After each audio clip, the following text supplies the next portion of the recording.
Brandon berdecak kesal. Mobil yang dikendarainya sudah bertahan di tempat yang sama selama 3 jam. Belum lagi ditambah dengan cuaca yang panas dan suara bising dari klakson kendaraan lain yang saling bersahutan. Gara-gara lo semua nih ya, udah jadi anak kuliahan kok masih suka nggak tepat waktu, gerutunya. Agnes memutar bola matanya. Ya udah sih, kayak lo gak pernah ngaret aja. Kita berangkat pagi juga bakal tetap macet, Bran. Ucap Dilan yang sedang mengetuk kaca mobil dengan bosan.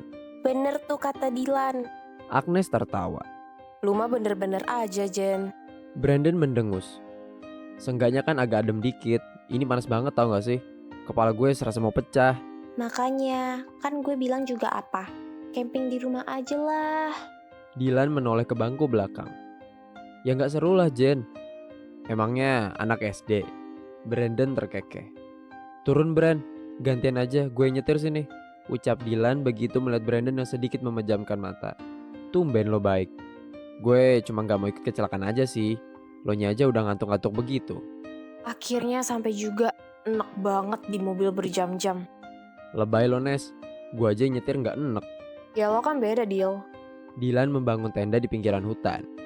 Pernah berpangkat sebagai penegak laksana membuatnya mahir melakukan kegiatan kemah seperti ini.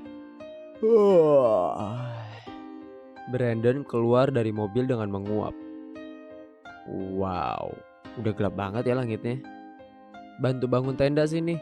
Si Agnes disuruh bantuin malah duduk. Jen masih tidur, Bran. Masih, lo bangunin Gi. Agnes melangkah menuju mobil yang diparkir tidak jauh dari tempat kemah. Namun ketika membuka pintu mobil bagian belakang, ia terkejut dan kembali ke tempat kemah. Jen gak ada. Brandon dan Dilan menghentikan aktivitas mereka membangun tenda. Hah? Tadi ada kok, ucap Brandon panik. Jangan bilang dia tersesat, duga Dilan. Udah berhenti dulu bangun tendanya. Sekarang kita cari Jen ke dalam hutan. Brandon memakai ranselnya, memegang senter dan memulai perjalanannya masuk ke dalam hutan. Gila, kalau kayak gini sih gak bakal ketemu. Dimana-mana ketemunya cuma pohon. Emang kalian yakin kalau dia masuk ke dalam hutan? Tanya Dilan. Brandon menoleh sebentar ke arah Dilan. Gak tahu sih, tapi biasanya kan dia ceroboh. Ini nih yang terjadi kalau kita gak bawa HP. Pinter banget deh yang ngusulin. Berisik, nyinyir aja sih lo, Nes. Dilan menghela napas. Coba kalian jangan berantem sehari aja gitu, bisa gak sih? Ini bukannya tempat yang tadi ya? Tanya Brandon. Bukan, jawab Dilan singkat, padat dan jelas. Tahu dari mana? Tanya Brandon lagi. Gue udah kasih jejak batu tadi. Agnes menatap Brandon dengan tatapan pura-pura curiga. Kalau bisa persiapan gitu sih? Iyalah, penegak laksana nih bos. Kenapa liatin gue kayak gitu sih? Bercanda. Mereka melakukan perjalanan di hutan belantara sambil meneriaki nama Jen. Langit yang gelap ditambah dengan dinginnya angin malam membuat suasana hutan itu semakin mencekam. Kita istirahat dulu aja yuk. Usul Agnes yang sudah lelah melakukan perjalanan. Jam tangannya sudah menunjukkan pukul 8 malam. Sudah bergerak 2 jam sejak terakhir kali ia melihatnya di lokasi kemah. Boleh. Brandon menyetujui ajakan Agnes. Mereka duduk di bawah pohon dan memakan camilan yang ada di dalam tas mereka. Lo denger suara gak? Tanya Agnes tiba-tiba. Nggak dengar? Suara apa emangnya? Tanya Brandon. Ada itu, suara rumput, semak, sejenisnya lah. Gue cek deh, ucap Dilan yang sedari tadi hanya memperhatikan. Hati-hati. Ucapan Agnes terpotong begitu Dilan melompat ke belakang. Seekor kucing hutan melompat ke arah Dilan dan mencakar lengannya lalu pergi. Aduh, rintih Dilan. Agnes menatap Dilan prihatin. Gak apa-apa, Dil. It's alright, cuma kucing aja kok. Mau balik ke tenda aja? Tanya Brandon. Tapi Jen gimana? Cari besok aja, Nes. Malam-malam begini juga pandangan kita terbatas. Lagi pula kalau kita masuk lebih dalam lagi, pasti ada binatang buasnya, ujar Brandon. Iya deh. Au. Agnes terjatuh setelah berjalan beberapa langkah dari tempat tadi. Ada sebuah lubang dangkal yang ditutupi oleh daun. Brandon dan Dylan langsung membantu Agnes keluar dari lubang tersebut. Aneh, kok bisa ada jebakan di sini? Gumam Dylan heran. Buat nangkep binatang buas kah? Ujar Brandon. Kayaknya nggak gitu deh. Binatang buas itu masih jauh masuk ke dalam hutan. Udahlah, balik yuk. Kaki gue sakit nih. Agnes berjalan lebih dulu untuk kembali ke lokasi kemah. Ia menyorotkan sentera dengan hati-hati supaya jalannya terlihat. Namun, kemudian ia menghentikan kakinya dan berbalik menatap Brandon dan Dylan. Dil, kok jejak batu yang lo taruh gak ada? Dylan mencari jejak yang ditaruhnya dan terkejut. Iya ya, kok bisa nggak ada? Gimana dong? Agnes duduk di tanah dengan pasrah. Gadis itu sangat sedih hari ini. Salah satu sahabatnya hilang. Dirinya sendiri masuk ke dalam lubang jebakan. Dan sekarang tanda jejak yang sudah mereka taruh menghilang. Gini deh, tadi kan jalannya kita cuma lurus aja tuh. Berarti sekarang baliknya ya tinggal lurus aja, ucap Brandon akhirnya. Mana bisa gitu deh, ujar Dylan tidak terima. Ya, terus mau gimana lagi? Ya udah deh, ucap Dylan.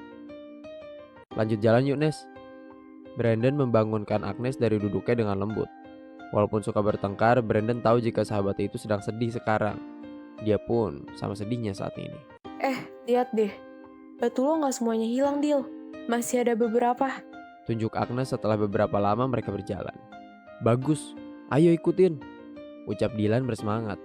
Agnes, Brandon, dan Dylan akhirnya berhasil keluar dari hutan dan sampai di lokasi kemah. Itu Jen bukan sih? Tanya Brandon saat melihat seorang gadis berbaju biru sedang mengacak-acak tenda mereka dan mulai berteriak. Dylan mempertajam penglihatannya. Loh, kok dia jadi kayak orang gila? Kesurupan kah? Tanya Agnes ketakutan. Bayangkan saja temannya yang kalem tiba-tiba menjadi brutal di hadapannya sendiri. Jen! Brandon memberanikan diri untuk memanggil dan memegang gadis itu. Jen mendorong Brandon hingga terjatuh ke belakang dan meninggalkan luka memar di sikunya. Begitu melihat Brandon terjatuh, Jen tertawa kencang. Kayaknya harus didoain deh. Serem juga kalau dibiarin, ucap Brandon kesal. Agnes mengangguk. Iya, benar juga kata lo. Disusul oleh Dylan yang juga menyetujui pendapatnya Brandon. Capek banget hari ini. Dylan merebahkan dirinya di atas tikar setelah selesai membuat api unggun. Tenda mereka pun belum selesai dibangun dan sudah dirusak oleh Jen. Tapi seru juga sih hari ini, ucap Brandon. Kalau kita masih tersesat di dalam hutan, terus Jen juga belum ketemu, lo gak akan bilang hari ini seru, ujar Agnes. Brandon memutar bola matanya. Nyinyir aja terus. Jahat banget sih, gue gak diajak. Agnes terkejut saat mendengar suara Jen di sampingnya. Lo udah bangun? Sejak kapan? Sejak tadi. Lo tadi kemana aja sih? Kok nggak ada di mobil? Tanya Brandon. Gue kebelet pipis. Dylan terkejut. Jangan bilang lo kencing di pohon. Ya iyalah, emang mau di mana lagi? Tapi bingung deh. Kok bangun-bangun udah di sini? Kapan gue tidurnya? Pantas aja lo kesurupan. Kencing sembarangan sih, ucap Brandon. Hah? Gue kesurupan? Ya gitu, lihat tuh, 2 tenda hancur sama lo. Agnes menunjuk tenda mereka yang rusak. Jen tertawa. Iya mana gue tahu. Gak ada orang kesurupan ketawa. Cuma lo doang deh pokoknya, ucap Agnes yang membuat Brandon dan Dylan ikut tertawa. Walaupun ada beberapa kejadian tidak menyenangkan hari ini, tetapi mereka bersyukur karena bisa saling menjaga satu sama lain.